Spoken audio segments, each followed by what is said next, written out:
এখানে পুজো দিচ্ছি।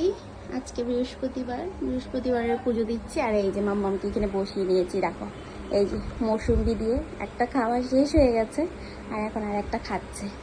মানে ওকে রাখাই যাচ্ছে না, মা যেহেতু সবজি কাটছে, ওকে নিয়ে একদম পারছে না। ঘুমিয়েছিল, আমার জোকারের আওয়াজ শুনে উঠে গেছে আর ঘুমাচ্ছে না। তো একটা মৌসুম্বি তো শেষ করেছে, এখন আর একটা দিয়ে বসিয়েছি। এখন আমি পুজোটা কমপ্লিট করবো ওকে নিয়ে।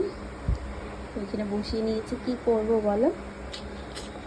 দেখো কীভাবে মৌসুম্বি খাচ্ছে, মৌসুম্বি খেতে ভীষণ ভালোবাসে। এখানে আমি পুজোটা দিয়ে নিচ্ছি।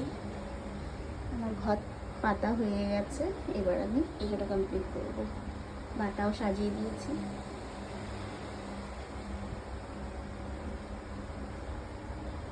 আমি পুজোটা কমপ্লিট করে নিই। যত দেরি ও বসে এইখানে, জানি না কত টাইম বসবে, যত টাইম বসুক ততক্ষণে যেন আমি পুজোটা কমপ্লিট করতে পারি। চলো টাটা। আমার পুজো দেওয়া কমপ্লিট হয়ে গেছে। ওইখানে কর্পূর জ্বালিয়ে নিয়েছি আমি।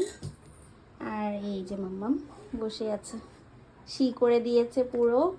আর এই যে এখানে পুরো এগুলো খেয়ে একদম দেখো ফিনিশ করেছে এগুলো খেয়ে। আর এখন বসে বসে সুন্দর করে বসো, শি করে দিয়েছে এখানে টেবিলের মধ্যে বসে বসে। তো এবার আমি কর্পূরটা ঘরে দেখিয়ে নিই। চলো মাম্মাম আসো আসো আসো, তোমাকে নিব এখন, আসো আজ ও শোনা, আসো নিবো দাঁড়াও, নিচ্ছি।